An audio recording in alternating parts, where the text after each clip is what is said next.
Good morning, class 9. So today I will continue the exercise 12.2. Now the question number 3. Radha made a picture of an aeroplane with colored paper as shown in the figure. Find the total area of the paper used. देखिए ये जो एक aeroplane की picture है इसमें coloured paper को use किया गया है और हमें ये फाइंड करना है कि total area of the paper used in this aeroplane. तो स्टूडेंट ये जो एरोप्लेन है this figure consist of many designs means this figure consist of triangle, rectangle, trapezium. तो हम लोग जो है एक एक पार्ट का अलग अलग एरिया फाइंड करेंगे। तो देखिए इस पिक्चर ये जो एरोप्लेन है इसका जो अपर पार्ट है वो एक ट्रायंगल के शेप में है। तो सबसे पहले हम इसके अपर पार्ट का एरिया फाइंड करेंगे। The upper part of this is aeroplane is in the form of the triangle. तो ये देखिए जो अपर पार्ट ट्रायंगल बन रहा है इसका एरिया अगर हम A1 मान लें तो इसकी जो साइड्स हैं वो 5 सेंटीमीटर, 5 सेंटीमीटर और 1 सेंटीमीटर। तो अब इस ट्रायंगल का एरिया फाइंड करने के लिए सबसे पहले हम स्मॉल s फाइंड करेंगे। स्मॉल s क्या होता है? Sum of the three side 5 + 5 + 1 upon 2 that is 11/2 centimetre. So this area A1 will be √s into s minus a, s minus b, s minus c. Now putting the values, s is 11/2, 11/2 into 11/2 minus 5, 11/2 minus 5 and 11/2 minus 1. तो देखिए जब इसको solve करेंगे तो आ जाएगा 11/2 into 1/2 into 1/2 into 9/2 और simplify होके ये 3/√11 आ जाएगा। और 11 की वैल्यू कैलकुलेट करने के बाद जब सब्स्टिट्यूट करेंगे तो इस एरिया की अप्रोक्सीमेट वैल्यू 2.5 सेंटीमीटर स्क्वायर आ जाएगी।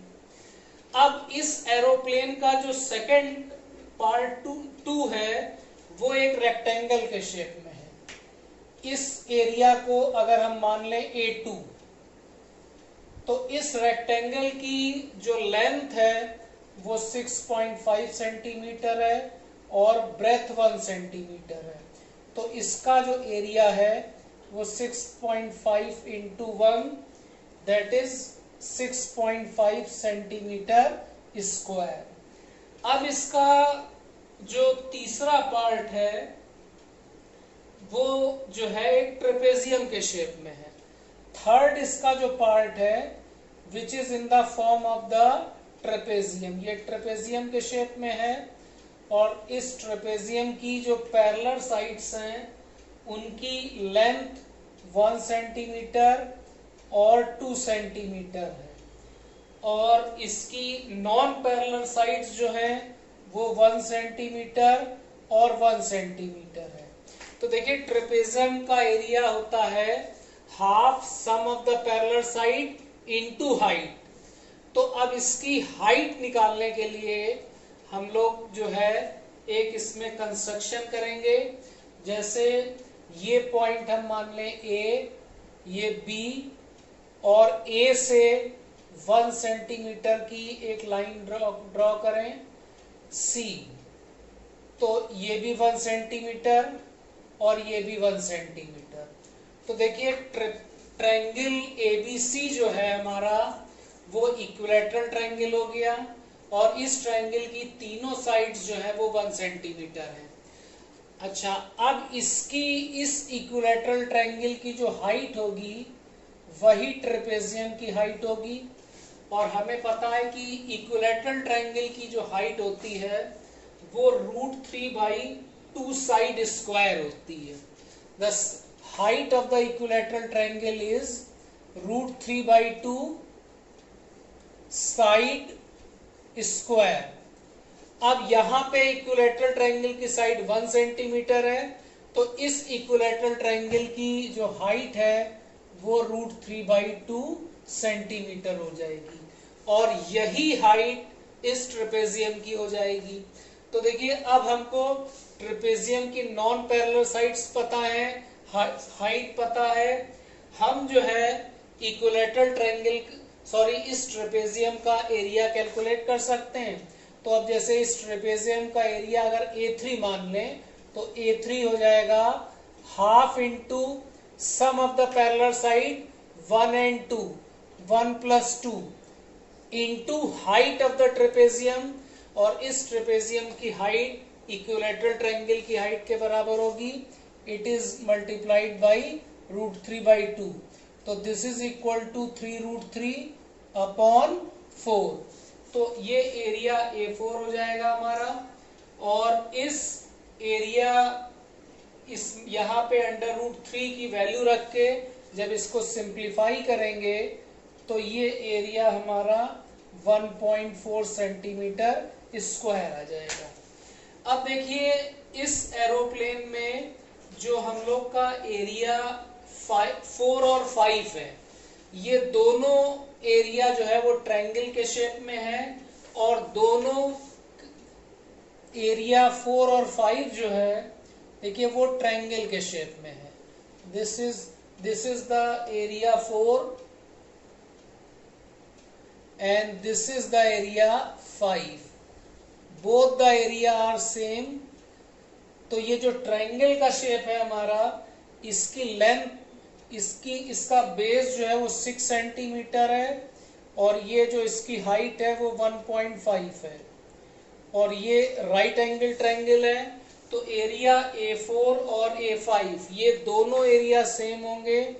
A4 is equal to A5 and this is equal to half base into height, that is 1.5। तो 6 ये एरिया हमारा आ जाएगा 4.5 सेंटीमीटर स्क्वायर। तो अब देखिए एरोप्लेन जो है हमारा वो इन 4 पार्ट से मिलके बन रहा है, A1, A2, A3, A4 and A5। तो एरिया ऑफ दिस पिक्चर, ये जो एरोप्लेन हम लोग की पिक्चर है, इसका जो टोटल एरिया होगा वो total area will be sum of all these 5 area, A1 plus A2 plus A3 plus A4 plus A5।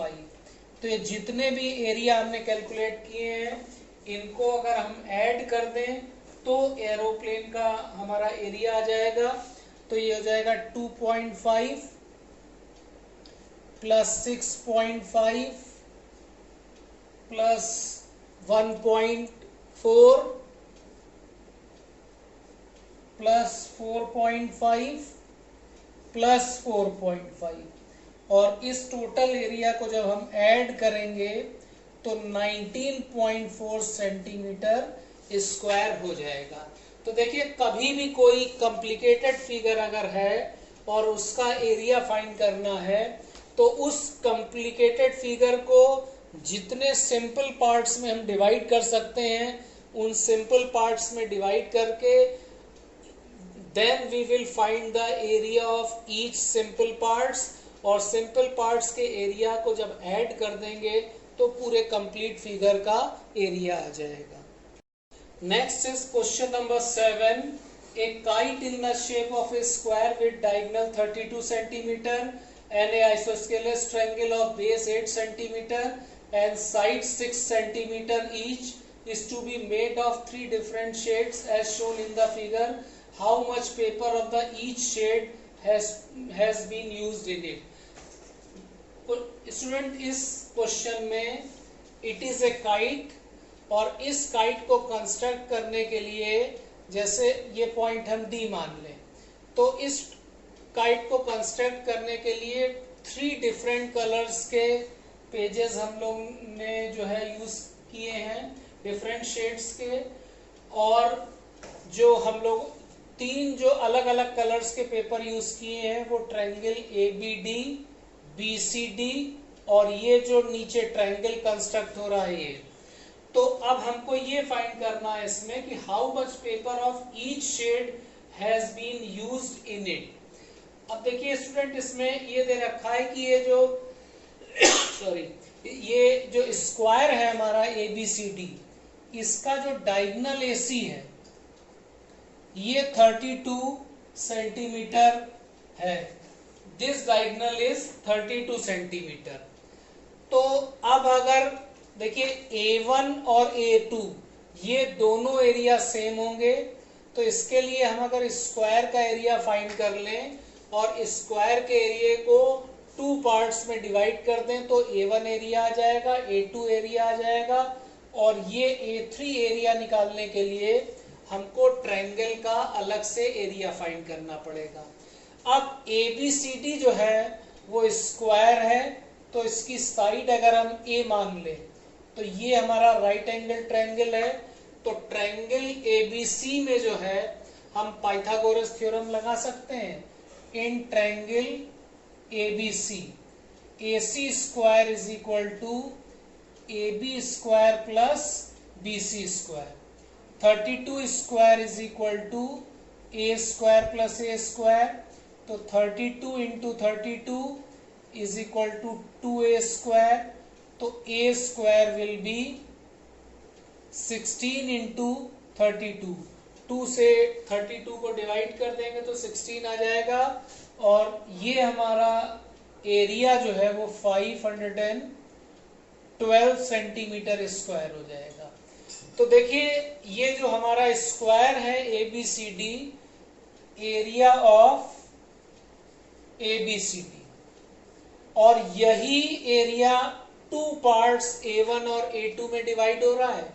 तो हम ये कह सकते हैं कि A1 is equal to A2 is equal to 256 centimetre square. ये 512 को 2 पार्ट्स में अगर डिवाइड कर दें तो ये 1 कलर जो हम लोग पेपर यूज करेंगे उसका एरिया 256 हो जाएगा। सेकंड कलर का जो पेपर यूज करेंगे उसका एरिया भी 256 हो जाएगा। अब हमको तीसरा एरिया ट्रायंगल का फाइंड करना है। तो ये देखिए काइट का जो लोअर पार्ट में ट्रायंगल बन रहा है, इस ट्रायंगल की साइड्स जो है वो 6 सेंटीमीटर, 6 सेंटीमीटर और 8 सेंटीमीटर है। और इस एरिया को हम अगर A3 मान लें तो इसका एरिया कैलकुलेट करने से पहले स्मॉल s की वैल्यू हम कैलकुलेट करेंगे।